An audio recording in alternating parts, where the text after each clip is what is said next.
바둑판에 돌을 어디 놓느냐. 그래서 바둑판에 돌을 놓는 위치는 여기도 놓을 수 있고, 여기도 놓을 수 있고, 혹은 또 여기도 놓을 수 있고, 어디든지 그 선과 선이 만나는 자리는 돌을 다 놓을 수 있습니다. 그래서 바둑판에 돌을 놓는 자리는, 착점하는 자리는 선과 선이 만나는 자리에 돌을 놓으셔야 되지, 줄에 이렇게 돌을 놓는다든지 또 이렇게 칸안에 이렇게 돌을 놓는 건 아닙니다. 그래서 선과 선이 만나는 자리에 어디든지 돌을 다 놓을 수 있습니다. 이제 착점 지고요. 그 다음에 바둑판의 구조를 한번 살펴보겠습니다. 바둑판은 가로 19점, 그렇게 선과 선이 만나는 점이 가로 19점, 세로 19점 해서 바둑판의 전체가 돌을 놓을 수 있는 자리가 선과 선이 만나는 점이 361개입니다. 그리고 줄도 가로 19줄, 세로 19줄입니다. 그리고 바둑판에는 이 끝선 혹은 또 일선이 합니다. 일선, 끝선, 1선, 2선, 3선, 4선 이렇게 부릅니다. 이쪽에도 1선, 2선, 3선, 4선, 이쪽에서도 1선, 2선, 3선, 4선, 이쪽에도 1선, 2선, 3선, 4선 이렇게 불러요. 자, 바둑판은 어떻게 구성되냐면 여기서 여기까지를 귀라 그럽니다. 귀. 그래서 이런 거 모양 귀가 바둑판에는 하나, 둘, 셋, 4개 있습니다. 그렇게 바둑판에는 4귀로 이루어져 있어요. 그리고 여기서 여기까지를 변이라 그럽니다. 변. 이런 변의 모양이 바둑판에는 하나, 둘, 셋, 4개 있습니다. 그래서 바둑판에는 4귀, 4변, 변이 4개다. 그 다음에 귀변을 빼면 위로를 다 중앙이라 합니다. 그래서 바둑판 구조는 4귀, 4변 중앙으로 이루어져 있습니다. 그래서 바둑은 그러면 궁극적으로 뭐 하는 게임이냐면은 많은 집을 짓는 사람이 이기는 게임입니다. 이 한정된 361점, 요 한정된 공간에서 누가 많은 집을 짓느냐 하는 게 선거 가능되는 그런 게임인데, 그럼 집이라는 개념이 뭐냐면 집은 돌로 둘러선 안에 빈 공간이 하나밖에 없죠. 돌을 한 개로 놓을 수 있습니다. 이렇게. 그렇기 때문에 요거는 한 집이라고 표현을 합니다. 그래서 돌로 둘러선 안에 빈 공간, 돌을 몇 개 놓을 수 있냐에 따라서 몇 집이라고 표현한다. 요것도 돌로 둘러선 안에 빈 공간에 돌을 한 개 놓을 수 있기 때문에 이것도 한 집이라고 표현해요. 자, 요것도 돌로 둘러싸는 빈 공간에 돌을 한 개 놓을 수 있기 때문에 이것도 한 집이라고 표현합니다. 그래서 자, 요거는 귀에서의 한 점 모양입니다. 요거는 변에서의 한 점 모양이고 요거는 중앙에서의 한 점 모양인데, 자, 요거는 귀에서의 한 집을 짓기 위해서 돌을 3개를 투자했습니다. 변에서는 5개를 투자했어요. 중앙에서 7개를 투자했는데, 요게 이제 뭐를 의미하느냐 하면은 귀에서는 작은 돌을 쓰고도 많은 집을 지을 수 있다는 것을 의미하는 겁니다. 그 다음에 귀 다음에는 변의 집을 짓기가 더 수월하겠죠. 돌 투자 개수가 적으니까. 그 다음에 중앙은 귀와 변에 비해서는 많은 돌을 투자해야지 같은 집을 짓더라도 많은 돌을 투자해야 된다. 그래서 바둑판에는 구조상 제일 중요한 곳이 귀, 변, 중앙 이렇습니다. 그래서 바둑을 전혀 못 두시더라도 바둑 두는 사람들이 보면은 한쪽 모퉁이부터 이렇게 돌을 두죠. 이건 한쪽 모퉁이부터 돌을 두는 것이 아니고 착점하는 것이 아니고 귀가 가장 중요하기 때문에 귀에서부터 먼저 돌을 두는 겁니다. 그렇게 이제 귀, 변, 중앙을 모르니까 한쪽 모퉁이처럼 에서부터 바둑을 두는 걸로 그렇게 뭐 보일 수도 있겠죠. 그래서 바둑은 항상 귀가 가장 중요하고 그 다음 변이다, 중앙이다. 이렇게 귀를 차지하면 또 벽도 이렇게 귀를 차지하고. 근데 귀가 다 서로 두 귀를 다 차지했으니까 그 다음에 돌은 이렇게 변으로 이렇게 돌이 흐릅니다. 자, 이렇게 변으로 이렇게 돌이 흘러요. 그래서 이런 거 변으로 이렇게 중앙으로 이제 돌이 안 가죠. 변에 이제 돌이 다 흐르고 나면 중앙으로 이렇게 변에 놓을 자리가 더 없다. 그래서 중앙으로 이렇게 돌이 흐릅니다. 그래서 바둑을 두실 때는 바둑판 구조상 귀, 변, 중앙으로 돌이 흐른다. 착점한다. 그렇게 이해하시면 되겠습니다. 이 돌의 살아가는 길을 돌의 활로라고 이야기합니다. 그래서 이 돌의 활로는 바로 인접한 가로, 세로가 돌의 활로입니다. 뭐냐면 이 돌의 대각선, 이렇게 바로 인접한 대각선, 이 점과 여기와 여기, 여기는 이 돌이 살아가는 활로가 아닙니다. 그래서 이 돌이 바로 인접한 대각선은 활로가 아닙니다. 그래서 다시 말해서 이 돌의 활로는 바로 인접한 가로, 세로, 여기와 여기에, 여기와 이렇게 놓게 되면 이 돌은 활로가 다 막혀서 이 돌은 잡힙니다. 그래서 돌이 활로가 뭔데? 돌이 살아가는 길을 돌이 활로라고 이야기한다. 그래서 돌이 활로가 하나밖에 남지 않았는 경우, 그걸 단수라고 표현합니다. 단수. 그래서 단수는 이렇게 해도 이게 지금 거기 활로가 하나밖에 없지요. 요것도 단수입니다. 자, 이렇게 되는 상태도 요거는 그거의 한 점이 단수라요. 활로가 하나밖에 없는 걸 단수라고 한다. 여기서 이렇게 되어 있는 건 단수 형태가 아니죠. 활로가 두 개 있습니다. 그래서 활로가 하나밖에 없는 걸 단수라고 이야기합니다. 그런데 바둑에서는 돌 개수가 아무리 많아도 활로가 다 막히면 잡힙니다.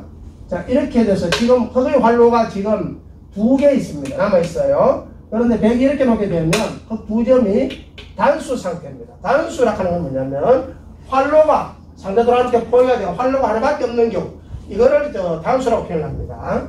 자, 이런 상태에서는 단수가 아니죠. 자, 그 다음 여기서 단수를 이렇게 해도 두 점이 지금 단수 상태입니다.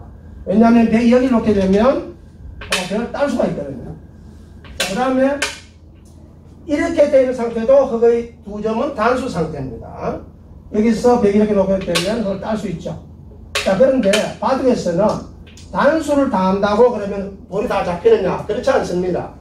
돌은 달아나면 잡히지 않아요. 여기서 흑이 이렇게 단수를 지금 상대로 단수를 다니는데, 이럴 때 흑이 이렇게 달아나게 되면 흑의 활로가 하나, 둘, 세 개를 늘어나서 이 돌은 잡히지 않습니다. 그래서 단수를 친다고 해서 상대돌을 다 잡을 수 있는 건 아니다. 단수를 당한다고 돌은 다 잡히는 건 아닙니다. 달아나면 잡히지 않아요. 자, 그래서 단수를 칠 때는 단수를 치는 방법과 방향이 중요합니다. 무턱 때리고 단수를 친다고 상대돌을 다 잡을 수 있는 건 아닙니다. 그래서 단수를 치는 방법을 한번 보겠습니다.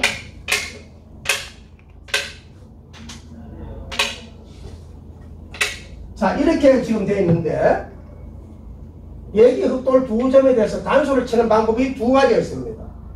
자, 백이 이렇게 단수를 칠 수 있어요. 이렇게 하면 단수 상태입니다. 두 점이. 백이 여기를 놓게 되면 흑돌 두 점을 딸 수가 있어요. 자, 그 다음에 백이 이렇게 단수를 볼 수도 있습니다. 흑돌 두 점이 단수 상태입니다. 지금 백이 이렇게 놓게 되면 딸 수 있어요. 그런데 단수를 치는 방법이 두 가지가 있지만, 한 가지는 백이 단수를 치는 방법이 옳은 곳이에요. 하나는 가름자지 못한 거예요. 방법이 틀렸어요. 그게 뭐냐면은 백이 단수를 이렇게 치는 방법은 잘못된 방법입니다. 왜냐하면 흑이 이렇게 달아난 자기 돌과 이렇게 연결을 해가서 흑의 활로가 늘어나서 이 백이 흑을 도저히 잡을 수가 없죠. 그래서 이 단수는 잘못된 방법입니다. 백이 이럴 때는 이렇게 단수 쳐요. 일선으로 단수 치기. 그래서 돌 두 점은 살아갈 수가 없어요. 흑이 이렇게 달아나더라도 백이 또 이렇게 단수를 몰아서 석점이 잡혀버립니다. 그래서 단수를 치는 게 중요한 게 아니라 단수 치는 방법과 방향이 중요하다. 꼭 기억하셔야 됩니다. 자, 백이 이제 그 흑돌 두 점을 잡고 싶어요. 그러나 단수 과정을 거쳐야 되는데, 백이 단수를 이렇게 치는 방법이 두 가지 방법이 있습니다. 여기서 단수를 이렇게 칠 수도 있어요. 이렇게 하면 흑돌 두 점이 단수입니다. 단수 상태라요. 활로가 하나밖에 없습니다. 이렇게 단수를 쳐도 흑돌 두 점이 활로가 하나밖에 없기 때문에 단수 상태입니다. 이런 경우에, 자, 이런 경우에 백이 단수 치는 방법 두 군데가 있지만, 한 군데는 잘못되었고 한 군데는 올바른 겁니다. 뭐냐면 백이 이렇게 단수를 치게 되면 흑이 이렇게 자꾸 달아났어요. 또 단수를 이렇게 치더라도 달아났어. 또 단수 치면 또 달아났어. 이 흙의 활로가 늘어나서 벽이 흙을 잡을 수가 없어요. 자, 이런 경우에는 단수를 치는 방법이 벽은 이게 잘못되었고 이쪽 방향으로 단수 쳤습니다. 그럼 자, 흙이 돌아나게 되면 이때는 벽이 단수를 치는 방법 또 두 군데가 있어요. 이렇게 단수를 쳐도 흑석점이 단수입니다. 그 다음에 이렇게 단수를 쳐도 흑석점이 단수 상태죠. 그래서 이렇게 벽이 단수를 치는 것은 잘못되었습니다. 왜냐하면 흙이 이렇게 놓고 살아갈 수가 있죠. 그래서 이런 경우에는 우리편 돌이 왜곡됩니다. 그리고 우리편 돌이 있는 방향으로 단수를 치고 이렇게 하게 되면 흙이 발언할 수가 없죠. 이렇게 놓게 되면 벽이 놓고 따겠습니다. 그래서 단수를 치는 것이 중요한 것이 아니고 단수를 치는 방법과 방향이 중요하다. 꼭 기억하셔야 됩니다. 벽이 흑돌 부점을 지금 단수를 치고 싶어요. 단수를 치고 싶은데 여기서 벽이 흙을 부점을 단수를 치는 방법은 두 가지가 있습니다. 벽이 이렇게 단수를 쳐도 흑돌 부점에서 단수 상태죠. 안 놓게 되면 이렇게 놓고 딸 수 있습니다. 자, 그 다음에 이렇게 단수를 치는 수도 있어요. 그래서 방법이 두 가지인데 벽이 이렇게 단수를 치는 것은 이렇게 치는 것은 흙이 이렇게 가만히 이어서 벽이 흙을 잡을 수가 없습니다. 그렇지만 여기서는 벽이 이렇게 끊어서 단수를 치고 끊어서 단수를 치면 어떤 부점이 잡히는 겁니다. 그래서 단수를 치는 것이 중요한 게 아니고 단수를 치는 방법과 방향이 중요하다. 꼭 기억하셔야 돼요. 자, 그 다음에 자, 돌을 연결하는 방법입니다. 장기적으로 돌을 연결하는 방법인데 요거는 일자행마입니다. 일자행마. 이런 식으로 이렇게 뜨는 게 일자행마입니다. 자, 이렇게 뜰 수도 있어요. 연결할 수도 있습니다. 이렇게 연결할 수도 있고요. 이렇게 연결할 수 있습니다. 일자행마라고 합니다. 요건 입구자행마. 요 지금 점과 요 점과 요 네 개 돌을 착점할 수 있는 네 개 점을 합치면 하나는 입구자인데 입구자 모양으로 연결한다고 해서 입구자행마라고 합니다. 요거는 나릴자행마. 요 지금 그 선과 선이 만나는 점 6개를 합치면 나릴입니다. 그래서 나릴자 모양으로 돌리기란 데서 나릴자행마. 요거는 한 칸 간격을 두고 연결했다고 해서 한 칸 행마라고 합니다. 요거는 눈목자행마.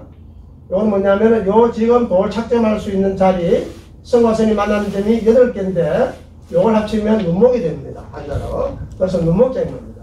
요거는 두 칸 간격을 두고 연결했다고 해서 두 칸 행마라고 합니다. 돌을 연결하는 방법인데 요건 돌을 연결하는 방법 중에서 여기 가장 튼튼하지만 가장 튼튼한 대신 발이 넣습니다. 이렇게 이제 한 번, 두 번 이렇게 가는 거하고 자, 요와 요건 이제 그 정반대인데요.